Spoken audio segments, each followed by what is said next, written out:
넘겨주시겠어요? 광고는 특별한 거 없고요. 오늘 말씀을 제목을 제가 축복의 문을 여는 3단계라는 제목으로 말씀을 나누겠습니다. 제가 이렇게 설교를 아침까지 계속 머릿속에 있다가 또 생각이 바뀌고 그래가지고 오늘 말씀을 그렇게 하는 게 좋을 것 같아요. 축복의 문을 여는 3단계 방법. 멋있죠? 자, 이 방법을 오늘 공부하고 가는 시간, 설교 말씀을 듣는 시간 되겠습니다. 자, 오늘 본문은 사도행전 7장 1절부터 7절까지 다 같이 한 목소리로 큰 소리로 읽어주시기 바랍니다. 시작! 대제사장이 스데반에게 이것이 사실이요? 하고 물었다. 스데반이 말하였다. 부형 여러분, 내 말을 들어보십시오. 우리 조상 아브라함이 하란에 거주하기 전에 아직 메소포타미아에 있을 때에 영광의 하나님께서 그에게 나타나셔서 말씀하시기를 너는 네 고향과 친척을 떠나서 어디든지 내가 지시하는 땅으로 가거라 하셨습니다. 그래서 그는 갈대아 사람들의 땅을 떠나서 하란으로 가서 거기에서 살았습니다. 그의 아버지가 죽은 뒤에 하나님께서 그를 하란으로부터 지금 여러분이 사는 이 땅으로 옮기셨습니다. 그러나 하나님께서는 여기에서 유산으로 물려줄 손바닥만한 땅도 그에게 주지 않으셨습니다. 아브라함에게 자식이 없는데도 하나님께서는 그와 그 자손들에게 이 땅을 소유로 주시겠다고 약속하셨습니다. 그리고 하나님께서는 아브라함에게 이렇게 말씀하셨습니다. 네 자손은 외국 땅에서 나그네가 되어 400년 동안 남의 종살이를 하고 학대를 받을 것이다. 또 하나님께서 말씀하시기를 그러나 그들을 종으로 부리는 그 민족을 내가 심판하겠고 그 뒤에 그들은 빠져나와서 이곳에서 나를 예배할 것이다 하셨습니다. 그리고 하나님께서는 아브라함에게 할례의 언약을 주셨습니다. 그래서 아브라함은 이삭을 낳고 여드렛째 되는 날에 그에게 할례를 행하고 이삭은 야곱에게 또 야곱은 12족장에게 할례를 행하였습니다. 자, 이 말씀을 가지고 축복을 여는 3단계라는 말씀으로 말씀을 나눠보겠습니다. 등산객에게 리본은 길을 알려주는 표시입니다. 저 등산을 별로 안 좋아하는데 가끔 등산을 하면 리본이 매달려 있는 것을 봅니다. 나무가 빽빽한 등산로를 가다 보면 사람들이 만든 아주 좁은 길이 생기게 됩니다. 사람들에게 짓밟혀서 풀이 자라지 못한 자리에 황토색으로 길이 만들어지잖아요. 그쵸? 그 길을 잘 따라가면 등산로를 잘 갈 수 있습니다. 그런데 그 황토색 길이 없는 곳이 있어요. 어딘 줄 아세요? 커다란 바위가 나타날 때입니다. 바위를 올라가서 바위를 지나서 가야 되면 그 다음부터 길이 없어지는 거예요. 어디로 가야 될지 모를 때가 있습니다. 그때는 길을 잃지 않고 길을 잃고 마는데 반대로 갈림길이 동시에 나타날 때도 어디로 갈지 몰라 방황할 때가 있습니다. 갈림길이 갑자기 여기 황토길이 막 마구잡이로 생겼을 때 어디로 가야 될지 모를 때가 있습니다. 이때 위력을 발휘하는 것이 바로 뭐냐면 작은 끈인 리본이에요. 이 리본은 경험이 많은 선발대가 뒤에 오는 초보 등산객을 위해서 자기가 먼저 가면서 거기다 리본을 이렇게 쪼매놓습니다. 묶어놓습니다. 그래서 뒤따라오는 사람들이 갈림길에서 어디로 가야 될지 모를 때 바위를 지나고 그 다음부터는 어디로 가야 될지 모를 때 저기 있는 리본을 보고 길을 찾아가게 되는 거예요. 그 리본은 어려운 코스로 가지 않도록 해주는 방향 설정제와 같습니다. 오늘 본문에 보면 유대인들이 믿음의 조상이라고 존경하는 사람 아브라함에 대해서 얘기를 하고 있는데 아브라함이 초보 등산객처럼 오로지 작은 끈 리본 조각을 의지해서 하나님의 길을 걸어갔던 모습이 나타나고 있어요. 어떻게 되냐면은 그 하나님의 길은 목적지가 구체적으로 어딘지 몰라요. 그냥 정상을 향해서 가는 거예요. 그냥 하루하루 가는 것이 바로 그 리본을 쫓아서 가는 겁니다. 그냥 그 시간에 충실하면서 가는 것이 리본을 쫓아가는 거랑 같아요. 많은 사람들이 인생은 여행이라고 얘기합니다. 나그네 길을 걷는 것이라고 얘기를 합니다. 여러분 그렇게 생각하시나요? 여기 20대도 계시고 30대도 계시고 60대도 계신데 인생은 여행이다. 그런 말들을 참 많이 해요. 인생은 나그네 길이다. 그런 말들을 참 많이 합니다. 내일일은 아무도 모르기 때문이에요. 다 갖춰졌다고 안심하고 살 수 없고, 그렇다고 미래를 확실히 보장받을 수가 없기 때문이에요.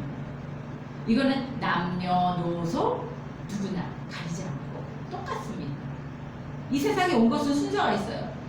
누구는 80년대에 왔어요. 누구는 60년대에 왔어요. 누구는 90년대에 왔어요.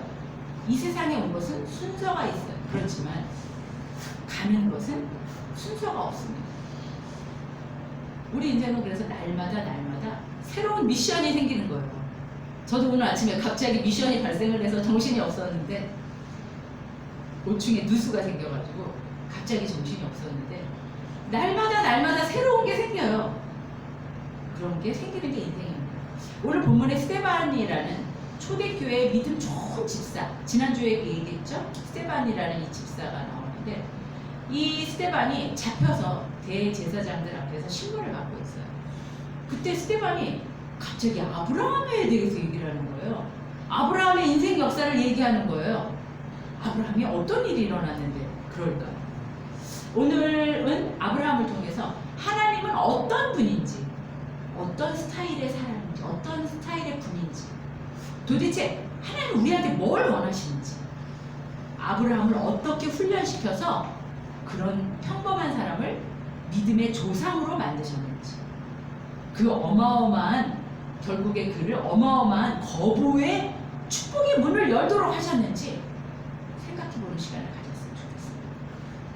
아브라함이 메소포타미아에서 떠날 때 돈이 없었어요. 부자가 아니었어요. 그런데 하나님의 음성을 듣고 떠나서 순종했을 때 거부가 되었다고 얘기하고 있거든요. 아브라함이 어떻게 그렇게 거부가 되는 축복의 문을 열 수 있었는지, 그것을 오늘 말씀을 통해서 깨닫는 시간이 됐으면 좋겠습니다. 3단계라고 제가 말씀을 드렸는데, 첫 번째 단계 한번 생각해 보세요. 하나님은 아브라함에게 원하는 것이 떠나는 것이었어요. 첫 번째 원하는 것이 떠나라. 우상의 도시를 떠나라. 타락한 도시를 떠나라고 명령하고 있어요. 그 당시에 메소포타미아는 함무라비 법전이 있던 아주 우리가 생각하는 뭐 원시 그런 시대가 아니에요. 발달한 시대, 화려한 도시였어요. 그 지역에서 가장 문명이 발달한 메소포타미아 문명을 갖고 있는 도시. 그 도시를 떠나라고 하는 거예요. 지금으로 말하면 미국 뉴욕에 있는데 떠나라고 얘기합니다. 너 여기를 떠나라. 어디로 가야 되는지 알지 못하는 곳으로 떠나라. 알려주지 않았어요. 너 여기를 떠나서 하와이로 가라. 그렇게 얘기한 게 아니고 뉴욕을 떠나라고만 얘기하신 거예요. 분당을 떠나라고 얘기하신 거예요. 분당 야탐 너무 좋은데 여기 터잡고 잘 살고 있는데 떠나라고 얘기하신 거예요. 3절 한번 읽어볼까요? 왜 그러셨는지, 뭐 어떻게 얘기하셨는지. 3절 시작. 너는 내 고향과 친척을 떠나서 어디든지 내가 지시하는 땅으로 가거라 하셨습니다. 메소포타미아는 지금 이란이에요. 중동 지역이에요. 하나님 그런 아브라함에게 나타나셔서 떠나라고 말씀하십니다. 이때 구체적으로 어디로 지명을 말씀하지 않고 내가 너와 함께 할 것이니까 나만 믿고 정처 없이 떠날 것을 떠나줄래, 떠나라고 말씀하고 계십니다. 그런데 아브라함은 놀랍게도 어떻게 했는지 아세요? 떠났을까요? 안 떠났을까요? 떠났습니다. 아버지가 터잡아놓은 대대로 살던 집을 버리고 자기 친인척들을 다 두고 고향을 떠났습니다. 편안하고 안정적인 그 기반을 다 버리고 떠났습니다. 게다가 그 시절은 비행기도 없었어요. 사막 지역이었잖아요. 걸어서 이사를 한 겁니다. 포장 이사가 아니고요. 짐을 꾸려 메고 나귀를 타고 이사를 한 겁니다. 아마 어마어마하게 죽을 고생을 했을 거라고 저는 생각합니다. 본인도 알고 있었을 거예요. 그게 얼마나 대단한 일인지. 이것이 바로 믿음인 것 같아요. 만약에 우리에게 떠나라고 한다면 우리는 떠날 수 있겠습니까? 26년간 무속인으로 산 여자분이 있어요.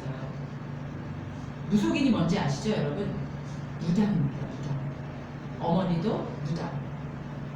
또 또 가족 중에 고모도 누나, 부장 이런 분이었다고. 한 번 신이 내리면 아픈 사람과 그 아픈 부위가 막 같아지고 잠을 못 자고 고통을 당하는 거예요. 그러니까 귀신이 이렇게 임하니까 자기도 막 고통을 당하는 거예요. 아픈 거예요. 잠도 못 자고 아프고 그 사람이 막 두통이다 그러면 자기는 자기 집에서 자는데도 막 두통이 오고 허리 아프고 이런 고통을 당했었다고. 그런데 성령 하나님을 만나고 나서 평생 처음으로 마음이 홀가분해지고 자유로워져서 잠도 잘 자고 평안한 것을 경험했다고 해요. 그녀에게 성령 하나님이 임재하시자 26년간 그녀를 사로잡았던 신주단지라는 게 있대요. 무당들이 아주 애지중지하는 건데 그게 바로 그 신주라는 걸 모시는 그 단지래요. 항아리래요. 근데 그것을 깨트렸다고 합니다. 그걸 깨트린다는 거는 그녀의 생업을 버리는 거예요. 자기는 그걸 먹고 살았잖아요. 근데 그것을 버리게 되는 거예요. 그런데 성령님이 임하시자 그거를 견딜 수 없어서 부셨다고 합니다. 그녀한테 떠나는 것은 굉장히 큰일이었어요. 여지껏 평생 26년간 섬겨왔던 신이거든요. 근데 그것을 떠나는 것은 쉬운 일이 아니었어요. 구타는 도구였고 그녀가 점치던 모든 것들을 다 떠나보내고 하나님을 선택하게 됩니다. 우리가 떠날 때 축복의 문으로 들어가게 됩니다. 우리가 떠나야 되는 것은 무엇일까요? 내가 지금 있는 곳에서 하나님을 선택하기 위해서 내가 버려야 될 것은 무엇인가요? 하나님을 선택하기 위해서 내가 떠나야 될 곳은 어딘가요? 떠나지 않고 그대로 머문다면 어떨까요? 우리는 새로운 것을 경험할 수 없어요. 늘 하던 그대로 과거처럼 미래도 그냥 살게 되는 거예요. 그러나 결단하고 아브라함처럼 떠난다면 하나님의 계획이라는 곳으로 진입하게 됩니다. 나만 아는 그곳 있죠. 내 마음속에 아마 아실 거예요. 내 마음속에 떠나야 되는 게 무엇인지.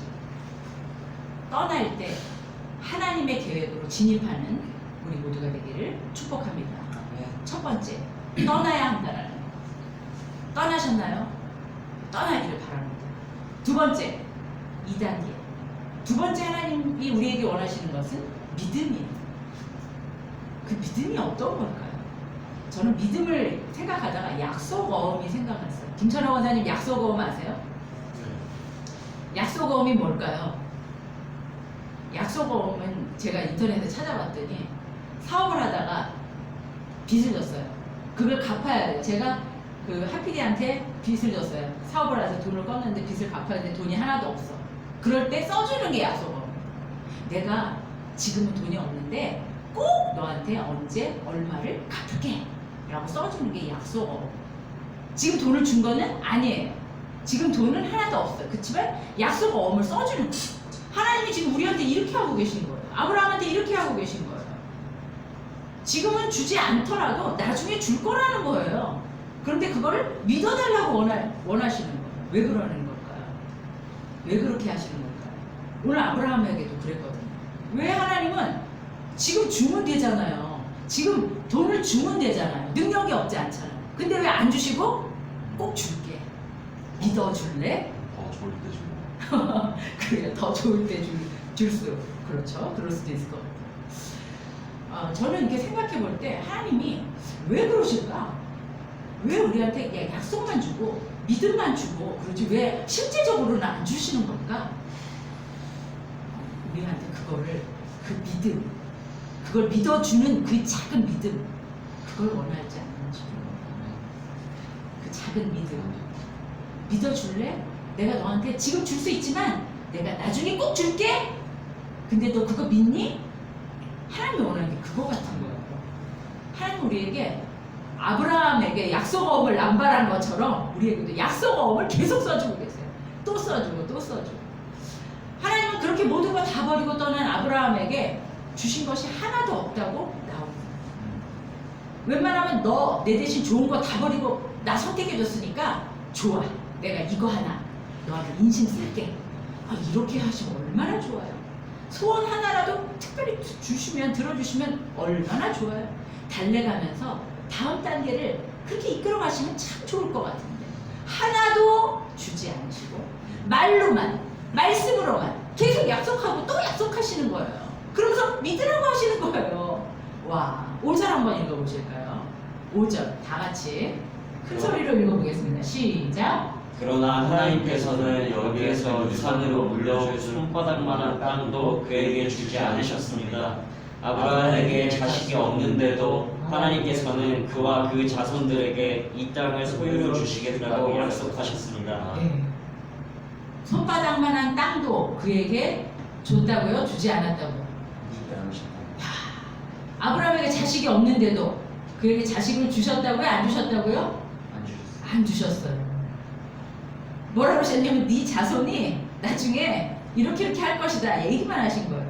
그토록 자식을 낳고 싶어하는 불임 부부에게 아들 한 명 주시면 좋을 텐데 말로만 뭐라 그러신지 아세요? 하나님이 아브라함아 내가 너한테 자식을 줄 건데 네 자식이 하늘의 별처럼 많을 거고 바다의 모래처럼 자손을 많게 해줄 거야. 아 그럼 한 명을 주셔야죠. 한 명도 없는데 하늘의 별처럼 바다의 모래처럼 주신다는 거야. 그걸 믿으라는 거예요. 그 약속 어음을 자꾸 주시는 거예요. 그리고 또 뭐라 그러시는지 아세요? 네 자손이 종살이를 할 텐데 400년 동안 학대를 받는 일을 당할 일이 생길 거야. 그런데 거기서 내가 구출해 줄 거야. 구출해줘서 가나안 땅으로 오게 할 거야. 아 이런 약속을 하시는 거예요. 근데 지금 아들이 한 명이라도 있습니까? 종살이할 400년 종살이할 자식이 한 명이라도 있습니까? 없다라는 거예요. 그러면서 약속어음을 안 바라면서 뭐라 하냐? 믿어줄래? 상호야 믿어줄래? 천하야 믿어줄래? 이렇게 말씀하고 계시는 거예요. 만약 여러분이라면 믿겠어요? 홍재 형제는 믿겠어요? 안 믿어요. 지금까지 내가 한 기도가 있잖아. 홍재 형제 기도했을 거 아니에요. 그렇죠? 기도했죠? 근데 기도는 하나도 안 들어주셔요. 들어준 것이 없으시면서 앞으로 이렇게 해줄 거야. 저렇게 이렇게 해줄 거야. 그러니 믿어라라고 말씀을 하시면 어떤 생각이 드시겠어요? 원하는 승진 시험에 떨어지고 원하던 합격 시험에서 불합격해서 떨어지고 손에 아무것도 받은 것이 없어도 그래도 하나님을 믿어주기를 원합니다. 왜냐하면 그것이 믿음이라는 거예요. 그것이 진짜 믿음이라는 거예요. 히브리서 11장에 있나요? 없나요? 히브리서 11장? 히브리서 11장 믿음은 바라는 것들의 실제 모습이고 보지 못하는 것들의 증거다라고 말하고 있어요. 히브리서 기자가 뭐라고 그러냐면 믿음이라는 거는 내가 바라는 것이 실제 있는 것처럼 보는 것이 그게 믿음이라는 거예요. 내가 보지 못하는 거지만 실제 있는 것처럼 생각하는 게 그게 바로 믿음이라는 거예요. 지금 아무것도 없지만 그 일이 실제로 일어날 것을 믿는 것, 보이진 않지만 보게 될 것을 믿는 것, 그것이 바로 믿음이고 하나님이 우리에게 원하시는 것은 그거 믿음, 그 믿음, 그것을 원하신다는 사실입니다. 그 믿음을 내가 보여줄 때 축복의 관문을 통과하게 되는 것입니다. 여러분 믿음이 있으신가요? 믿음이 있는 저와 여러분 다 되기를 축복합니다. 아멘. 마지막 3단계 하나님이 우리에게 원하시는 것은 할례를 원하십니다. 할례는 한마디로 말하면 피의 맹세예요. 할례라는 말 들어보신 분 한번 손 들어보세요. 할례라는 말 들어보신 분. 성경에 들어보셨어요? 할례라는 말은 참 어려운 말인데 성경에 말이라고 중요한 얘기예요. 한마디로 말하면 피의 맹세. 피의 맹세. 할례라는 건 여러분 혈서 혹시 아시나요? 혈서? 독립운동 할 때 독립운동가들이 몰래 숨어요. 왜냐하면 잡히면 죽으니까. 그러면서 우리 대한민국 독립을 위해서 우리 목숨 다하자. 그걸 약속하자. 그러면서 썼던 게 뭔지 아세요? 혈서예요. 종이에다가 새끼손가락을 깨물어서 피를 내서 그 피로 자기 이름을 쓰는 거예요. 김상호. 목숨 다해서 내가 독립을 하겠다. 나라를 위해서 내 목숨을 바치겠다. 이게 바로 혈서거든요. 할례도 이와 똑같아요. 죽음을 각오하고 내가 하나님 앞에 내 생명을 드리겠다. 나를 헌신하겠다라는 그런 의미예요. 고대 아브라함이 살던 시대에는 약속을 할 때 지금 같은 도장이 없잖아요. 그래서 어떻게 계약을 했냐면 짐승을 죽여가지고 반을 잘라요. 그래서 한쪽은 이쪽에 놓고 한쪽은 이쪽에 놓고 피가 뚝뚝 흘리는 짐승 사이를 둘이 손잡고 걸어가는 그게 계약서였어요. 그게 그 당시에는 계약서였어요. 약속을 어기면 이 죽은 짐승처럼 우리가 잘라줘도 좋다 이런 말이었대요. 그게 계약서였어요. 피의 맹세와 혈서, 할례가 다 같은 의미예요. 할례는 오늘날의 포경수술하고 비슷하다고요. 하나님과의 약속의 관계라는 사실을 내 몸에 징표로 가지길 원하셨던 거예요. 이 약속은 평생 지워지지 않고 늘 기억할 수 있기 위해서 우리 몸에다가 하나님이 할례를 하라고 명하시는 거예요. 이거는 결혼 반지야, 똑같아. 결혼 반지 어떻게 해? 손가락에 끼고 아침마다 세수하고 끼고 결혼. 나는 결혼한 사람이야. 나는 약속을 지킬 사람이야. 이렇게 생각하는 것처럼 결혼 반지처럼 우리 몸에 할례를 행하게 하신 거예요. 하나님 우리 몸에 피를 흘리게 함으로 하나님만 사랑하겠노라고 피맹세를 하게 하셨고 그 약속의 징표로 삼기를 원하셨어요. 하나님 아브라함이 자기 자신과 앞으로 주실 자손들 모든 소유를 왕이신 하나님께 하나님의 그 통치 아래 맡기겠습니다 라고 하는 의미였어요. 그래서 유대인들은 할례를 굉장히 자랑스럽게 해요. 왜냐하면 유대인들만 할례를 했거든요. 다른 민족은 할례를 하지 않았거든요. 그러면서 뭐라 그러냐면 저 할례 없는 자들 이렇게 얘기를 했어요. 할례 없는 자는 완전히 좀 낮춰봤던 거예요. 그래서 이 할례는 충성맹세예요. 나의 모든 것보다 하나님을 사랑하고 다른 무엇보다 하나님을 사랑하고 충성하겠습니다 라는 것이 바로 할례입니다. 근데 이 할례를 제가 가만히 생각해 보니까 10계명 중에 1계명과 같다는 생각이 들었어요. 10계명은 뭐냐면 모세라는 사람한테 하나님이 주신 10가지 지켜야 할 규칙이에요. 그 10가지 규칙. 첫 번째 규칙이 뭐예요? 10계명 중에 첫 번째 계명이 무엇이죠? 하나님 외에 다른 네, 맞습니다. 너는 나 이외에 다른 신을 섬기지 말아라. 하나님이 가장 강력하게 원하시는 1번 계명. 너는 나 이외에 다른 신을 섬기지 말아라. 이것이 바로 하나님이 원하시는 할례라는 생각이 들었어요. 하지만 사람들이 육체의 할례를 하면서 마음을 들이지 않게 됐어요. 유대인들이 할례는 다 해요. 태어나면 다 할례를 해요. 살다 보면 마음이 하나님께로 향하지 않는 걸 보면서 예레미야서 4장 3절에 예레미야 선지자가 이렇게 말합니다. 다 같이 앞에 보시고 읽어보시겠습니다. 시작. 참으로 나 주가 말한다. 유다 백성과 예루살렘 주민아 가시던 물 속에 씨를 뿌리지 말아라. 묵은 땅을 갈아엎어서 씨를 뿌려. 계속 유다 백성과 예루살렘 주민아 너희는 나 주가 원하는 할례를 받고 너희 마음의 포피를 잘라내어라. 마음의 가죽을 베어라. 마음의 살을 잘라서 할례를 받아라. 묵은 땅을 갈아엎듯이 너희의 마음을 갈아엎어라.